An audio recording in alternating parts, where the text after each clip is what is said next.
So what does everyone think of the intro? I made it myself, ya know. I'm not exactly sure if I want to be an intro sort of person. I always thought fancy intros were more fit for 15-year-old girls who decorate their MySpace with so much glitter, sparkles and background garbage as to render the entire profile unreadable.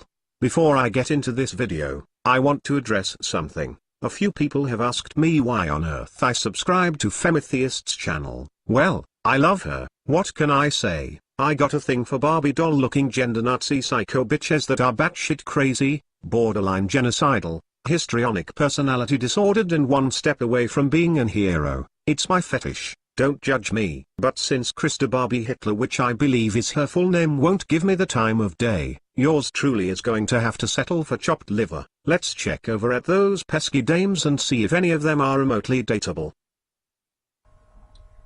When has being nice about something ever? Holy Mother of Christ, what the fuck was that? I swear, there should have been a trigger warning. They have a trigger warning for everything else. Is it just me or does she look like the bride of Frankenstein? Well, let's see what else is on the menu. Hey Dames. My name isn't Dames, it's actually Razor. So, what would you like to talk about? I wanted to make a video about weight because that's been on my mind recently. Oh, I'd really rather not. A few years ago, when I was at university, I used to be a lot bigger than I am now, and I was like a fat posy activist, and I was on quite a lot of like body posy forums. No, sorry, I'm not dating a fatty. Time to move on. Jen, one of my arch nemesis. Fuck it. Oh, but look, you want to know where your razor is? I'm right here, but I am not sure if I am comfortable with you calling me yours. Men are not property, you know. At any rate, what do you think about going to dinner with me? Thank you very much. Alright then, let's just hop in my car, a Bugatti Veyron, and we'll be on our way. Get your motor running. Head out on the highway. Looking for adventure. And whatever comes our way, we can climb so high. I never wanna die. Born to be wild. Born to be wild.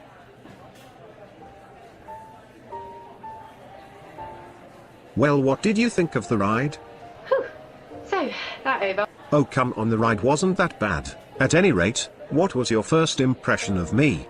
Your body is beautiful because of what it allows you to do. Your body is beautiful for allowing you to express your emotions. When you laugh or smile, happiness is written in every single line of your face, and that is beautiful.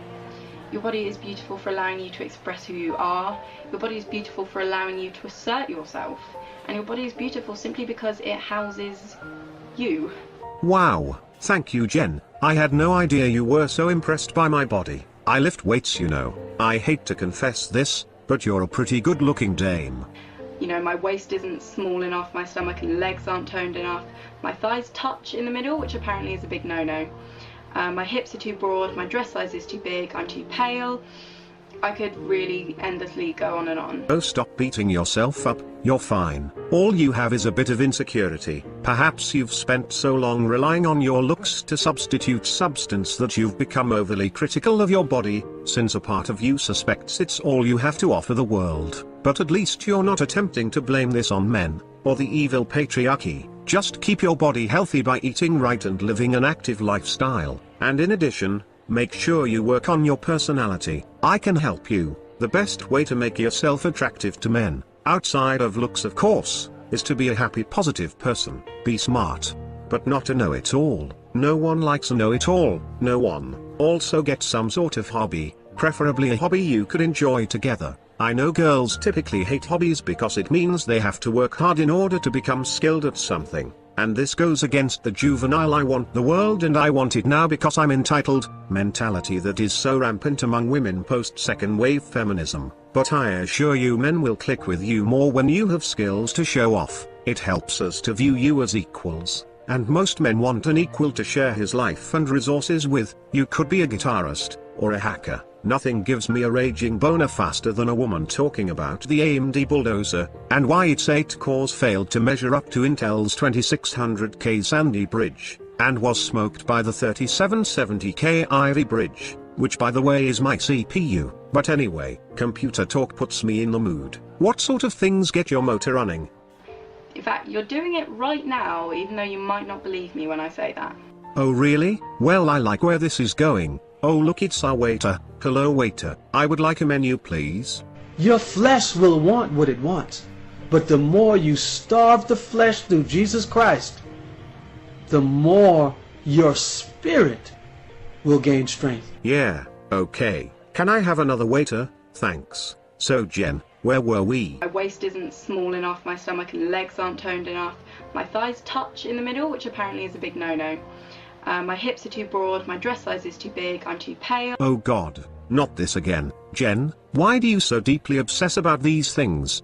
I have spent several years comparing my body to the kind you see on magazines and on TV and in music videos and on billboards, and you know what? My body doesn't match up to what society thinks is beautiful. Well, first of all you need to quit comparing yourself to human beings who are held up as monuments of unsurpassable excellence. And while society may believe these women to be beautiful, at no point in time are males saying that these women and only these women are beautiful. They are merely noticing the excellence of the human form at its greatest. And I can assure you that there is no patriarchal conspiracy behind it to condition women into this or that, or anything else.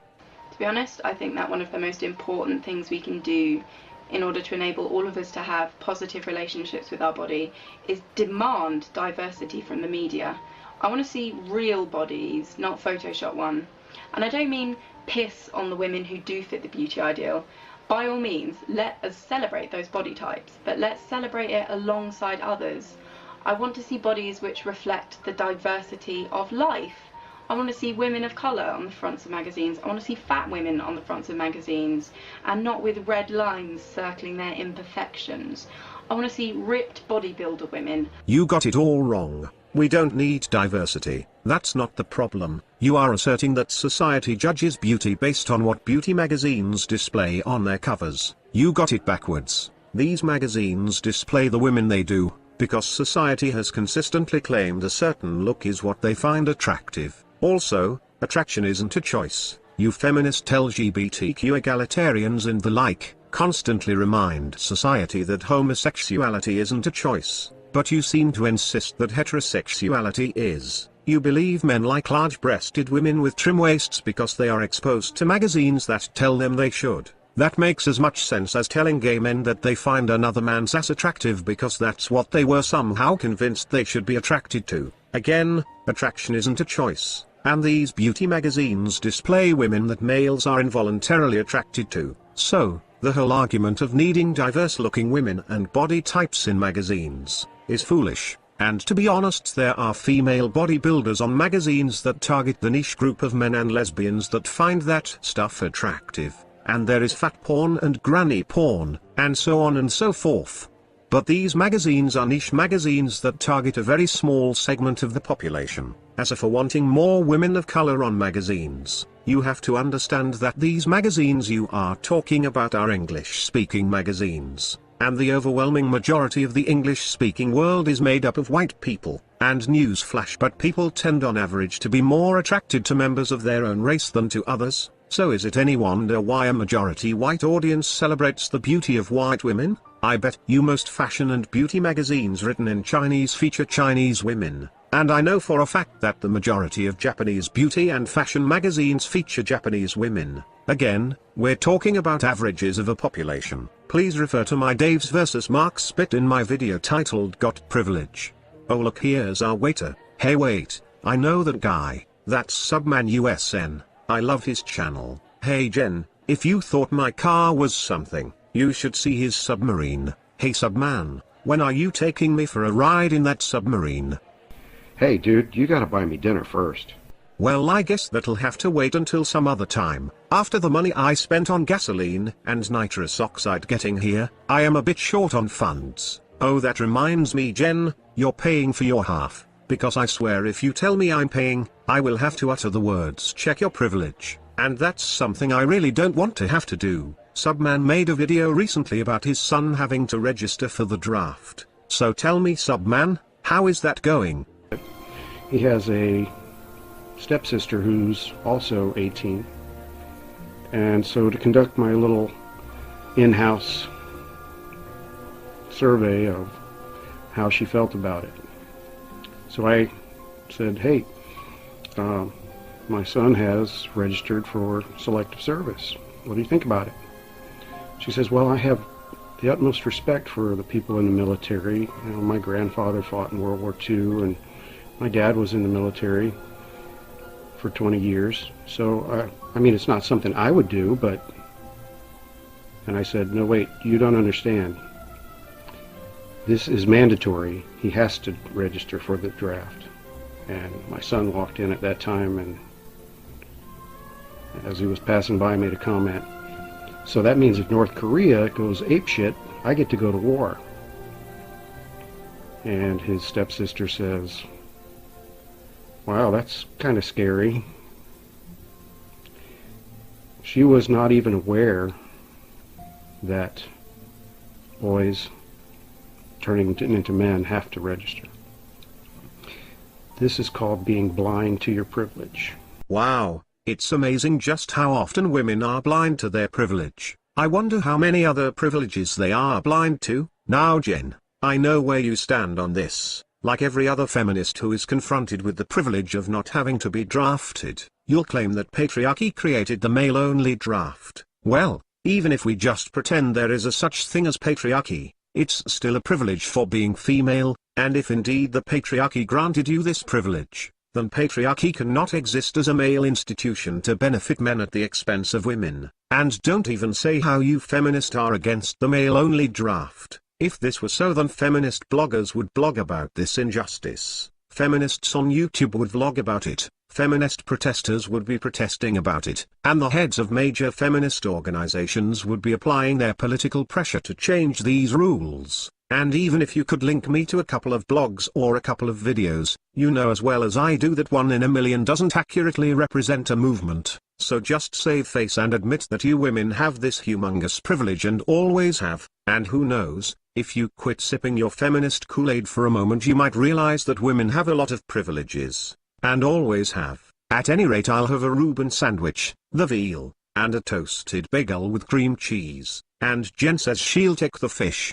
Now, as I was saying, Jen, about sexy women in the media and body positivity, what gets me is that feminists claim that sexy women in the media cause unrealistic standards of beauty, and this unrealistic standard of beauty causes women to develop eating disorders and low self-esteem. If that's true, just imagine the harm feminism causes by holding women to unrealistic standards of accomplishment. Not only does a woman have to be as strong as a firefighter, but she also has to be as educated as a doctor, and must enter into fields of science where she will be a minority, comparing her accomplishments to the majority. Imagine the harm caused by not measuring up. I mean, as a woman she has to go against all of the male scientific greats of the past like Einstein and Tesla. Look, I don't believe women are as weak and fragile as you feminists claim. I think feminism, however, does encourage women to be spoiled and sheltered, and narcissistic. Males aren't harmed by being exposed to images of sexy men, and when he watches sports he doesn't develop low self-worth because he can't perform as good as all these athletes. Girls, on the other hand,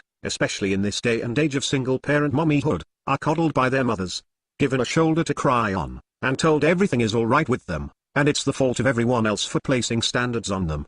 Doing this turns the little girl into a narcissist who toggles between insecure victim of the world, and egomaniac who can do no wrong. She believes herself infallible and omnipotent, then cries victim when she screws up, and cries discrimination when she doesn't accomplish everything she feels entitled to. And these body-positive support groups just offer a mothering shoulder to cry on. Just work on your looks the best you can, and then work on your personality. Always strive to be the best you can be. You can start by changing out of those horrible clothes, letting your hair down, and actually dressing like you give a shit you're on a date.